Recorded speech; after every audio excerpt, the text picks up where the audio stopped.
The unexpected arrival detective Jake Morrison was enjoying his coffee break at Central Park when the sky above New York City suddenly turned an unusual shade of purple. Other people around him pointed upward, some laughing, others recording with their phones. Nobody seemed particularly worried about the strange atmospheric phenomenon. Then she appeared. A figure materialized in the middle of the park's main pathway, as if stepping through an invisible door. She looked human at first glance, but her skin had a subtle silver shimmer that caught the afternoon sunlight. Her hair was an impossible shade of deep blue, and her eyes held flecks of gold that seemed to move like tiny stars. The woman wore what appeared to be a form-fitting suit made of some unknown material that shifted colors as she moved. Most people assumed it was some kind of street performance or movie stunt. Jake, however, noticed something others missed, the genuine fear in her golden eyes. She began speaking in perfect English, but her voice carried an otherworldly harmony that made nearby birds fall silent. People of Earth, I am Zara from the Kepler system. I bring urgent news about a threat approaching your world. The small crowd that had gathered erupted in laughter and applause. Someone shouted, "Great costume. What movie is this for?" Another person started throwing coins at her feet, thinking she was a street performer. Jake watched as frustration and desperation crossed Zara's face. She tried again, speaking louder this time. In 72 hours, the void crawlers will reach your solar system. They consume entire planets, leaving nothing behind.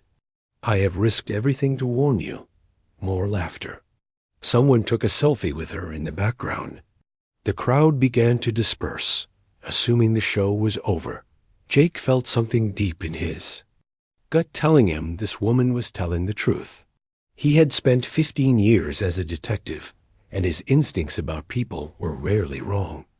The way she held herself, the genuine terror in her voice when she mentioned these void crawlers, none of it felt like acting. He approached her carefully as the crowd thinned out. "Miss, are you okay? You seem really upset about something." Zara's golden eyes locked onto his, and he felt a chill run down his spine. "You believe me," she whispered, and it wasn't a question. "I think you believe what you're saying," Jake replied honestly. "That's enough for me to listen." Relief flooded her. Features. Finally, someone with sense. "Detective Morrison, your world is in terrible danger, and I may be the only one who can help you prepare for what's coming." Jake blinked in surprise. He hadn't told her his name or profession. That's when he knew, beyond any doubt, that everything was about to change. The proof Jake led Zara to a quiet bench away from the main walking paths. His years of police work had taught him to find private spaces for difficult conversations. "How did you know my name and job?"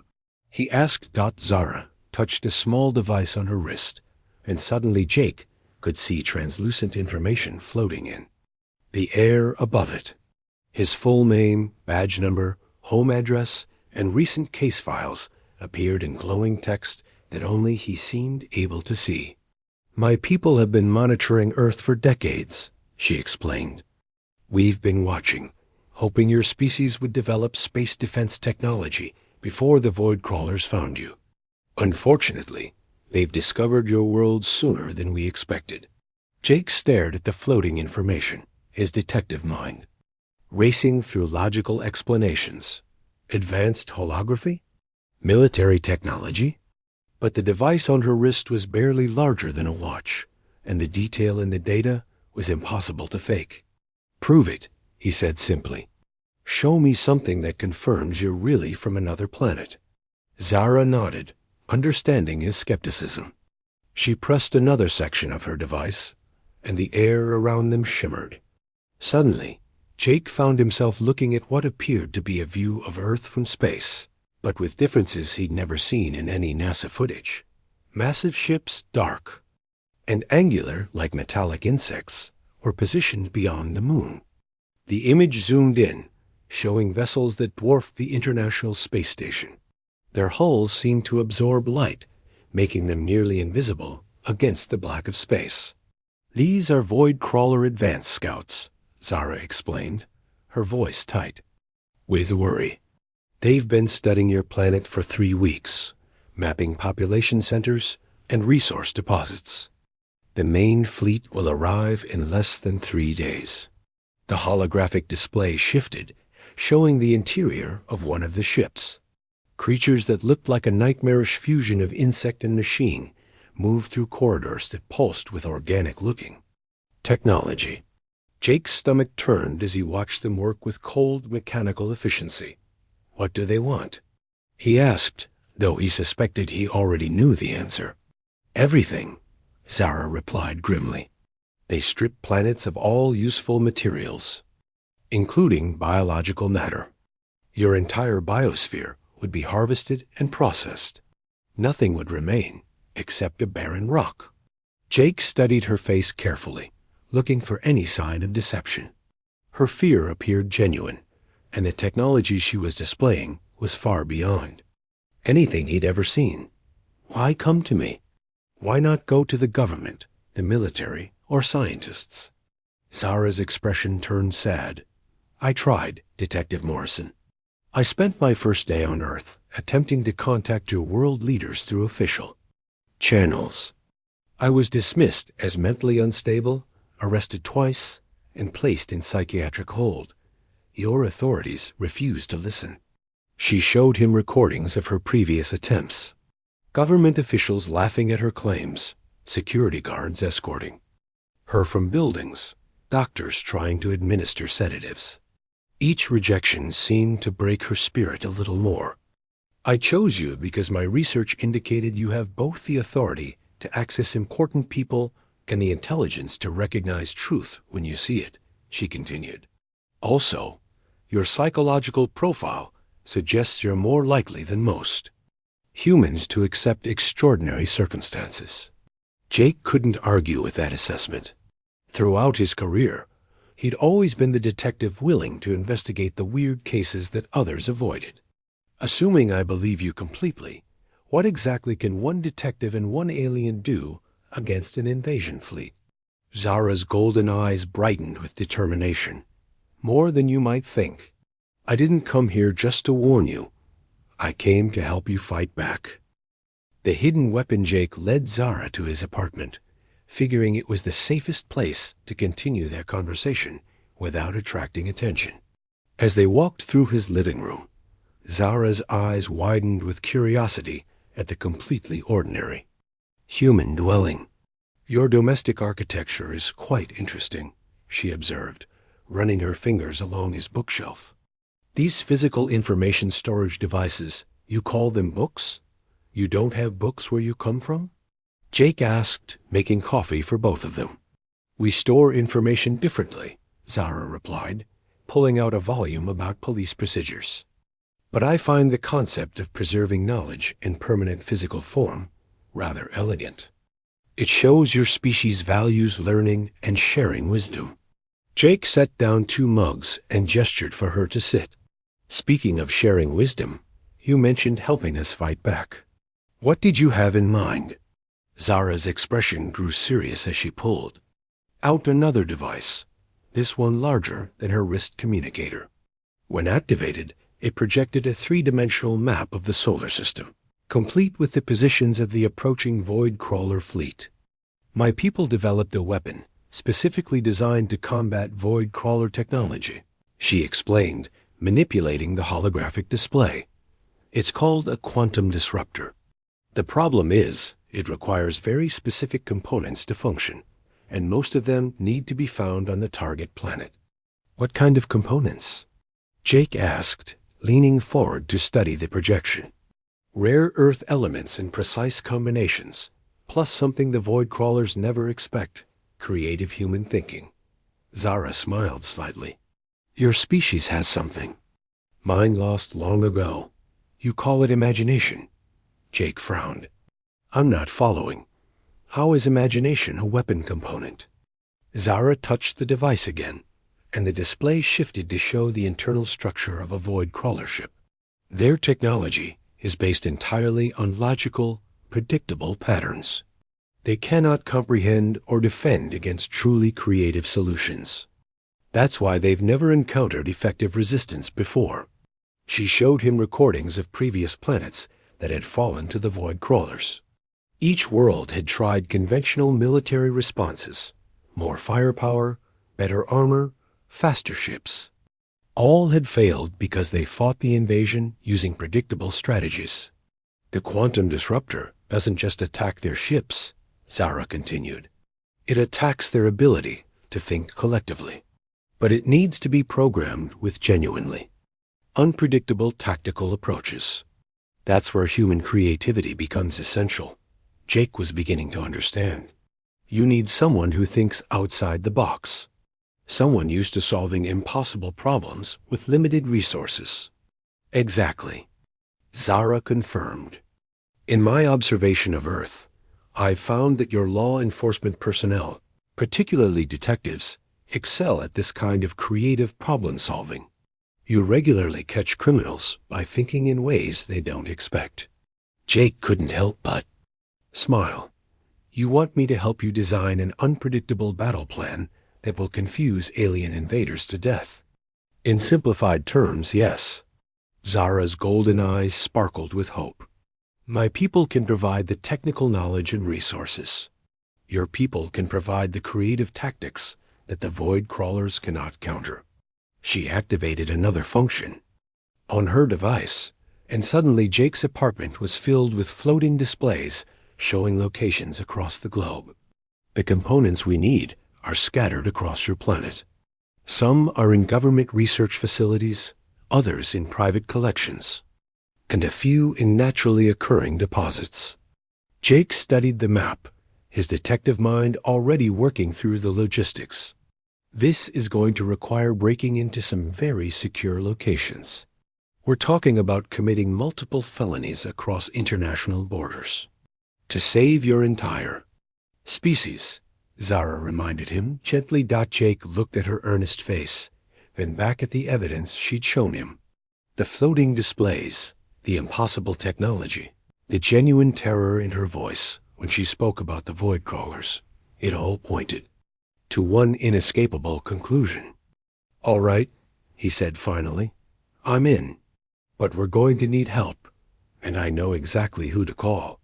Building the resistance, Jake spent the next several hours making carefully worded phone calls to contacts. He'd built over 15 years of police work.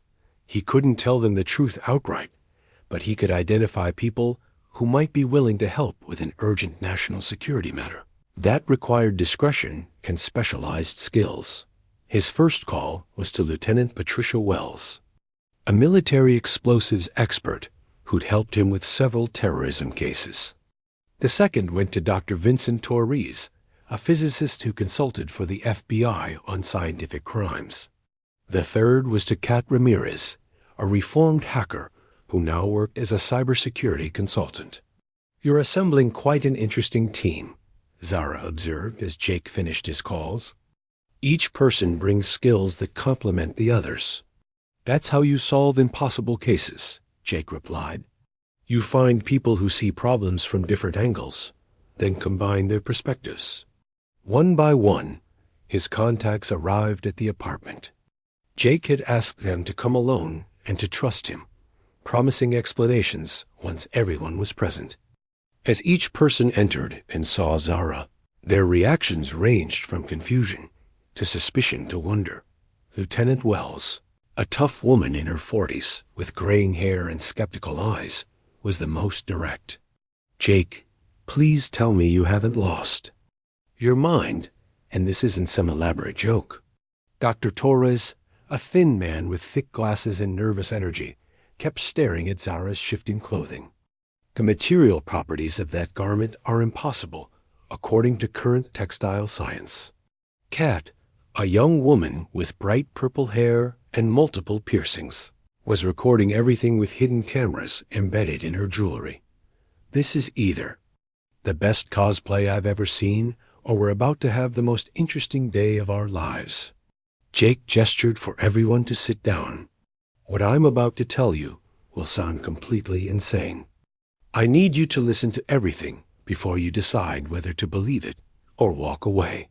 He let Zara explain the situation, providing the same evidence she'd shown him earlier. The holographic displays, the satellite footage of the hidden fleet, the recordings from other worlds that had fallen to the void crawlers. By the time she finished, the room was silent, except for the hum of her technology. Dr. Torres was the first to speak. The quantum mechanics involved in that displacement technology. It shouldn't be possible, but the energy readings are consistent. With theoretical models I've seen, classified research. Lieutenant Wells examined the tactical displays showing void-crawler ship layouts. These weapon systems are definitely not human in origin. The design principles are completely alien to our military engineering.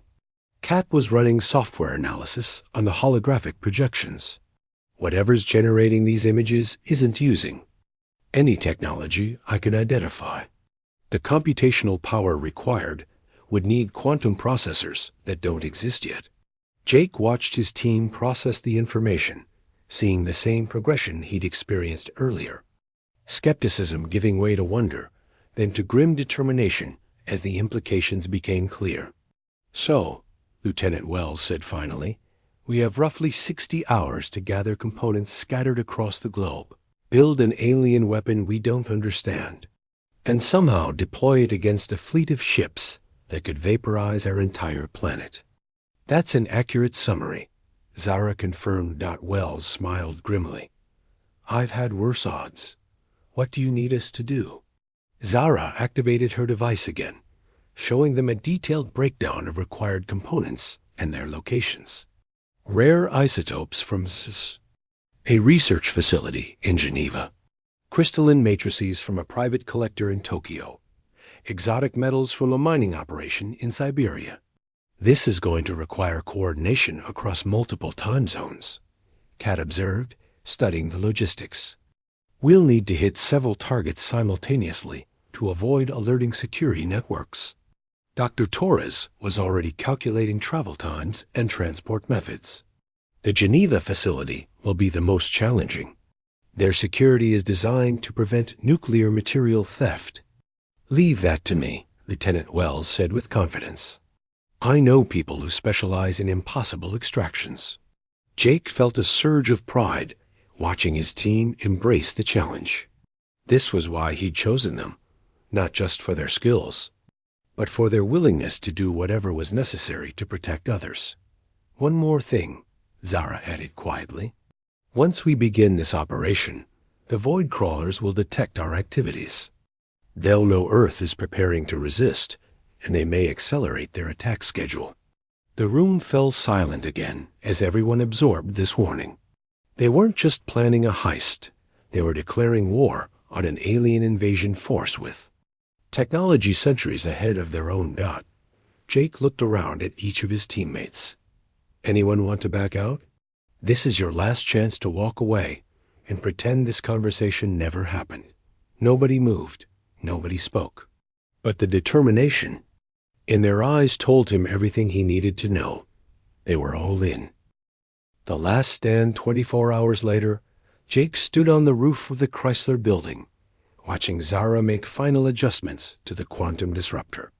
The device was roughly the size of a refrigerator, assembled from components his team had successfully retrieved from around the globe in a series of operations that would have made Ocean's 11 look like amateur hour. Cat had infiltrated the Geneva facility's computer systems, creating blind spots in their surveillance network.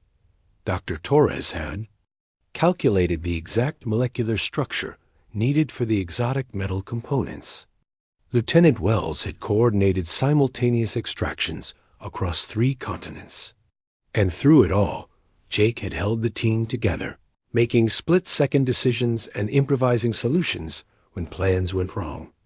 Now, as purple-tinged clouds gathered overhead and the first void-crawler ships became visible as dark spots against the sky, they were ready for humanity's last stand. The disruptor is calibrated, Zara announced, stepping back from the device. But remember, it only works if the tactical programming is genuinely unpredictable. The void crawlers must not be able to anticipate our strategy. Jake nodded, his fingers hovering over the control interface Zara had taught him to operate. Around the city, he could see other buildings where his team members were positioned with backup devices. If the primary disruptor failed, they had contingency plans. Built on contingency plans. They're beginning their descent, Dr. Torres reported through the comm system, watching the alien fleet through high-powered telescopes positioned across the city. The void crawler ships were massive, each one the size of a city block. There, surfaces crawling with mechanical activity as they prepared for planetary harvest. Their approach was methodical, efficient, completely predictable, just as Zara had said it would be. Pattern recognition complete. Kat's voice crackled through the speakers. Their flight paths follow mathematical sequences. No variation, no creative thinking. They're following a program. That's their weakness, Jake said, remembering Zara's lessons about void crawler psychology. They can't imagine anything outside their established parameters. He activated the quantum disruptor, using a sequence that made no logical sense. Prime numbers mixed with his badge number, his daughter's birthday, and the date of his first arrest. Pure human randomness that no computer could predict. The device hummed to life, sending invisible waves of quantum energy toward the approaching fleet. For a moment, nothing seemed to happen. The ships continued their descent, weapons charging for the devastating first strike that would eliminate Earth's major population centers. Then the lid ship began to wobble. It's working, Zara breathed, watching her instruments register the disruptor's effect. Their collective consciousness is fragmenting. Individual ships are beginning to think independently. The orderly formation broke apart as void crawler vessels started following different flight paths. Some ships turned toward the ocean. Others began climbing back toward space. A few started spinning in place, their navigation systems confused by the sudden influx of unpredictable variables. Phase 2, Jake ordered, activating the second part of their plan. Across the city, Kat triggered a massive holographic display that filled the sky with images of Earth's art, music, literature, and scientific achievements. Not as a distraction, but as a weapon. The chaotic beauty of human creativity overwhelmed the void crawler's logical processing systems. Dr. Torres launched specially modified fireworks that created random light patterns in the atmosphere.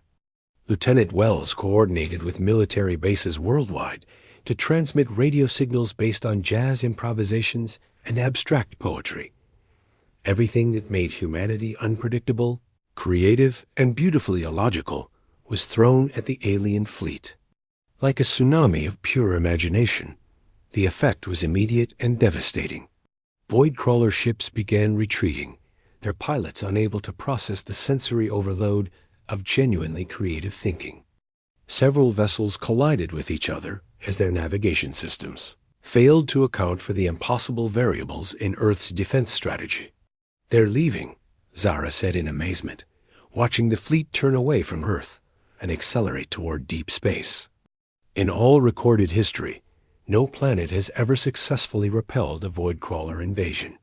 Jake slumped against the disruptor, exhaustion hitting him as the adrenaline faded. So what happens now? Zara smiled, her golden eyes bright with hope.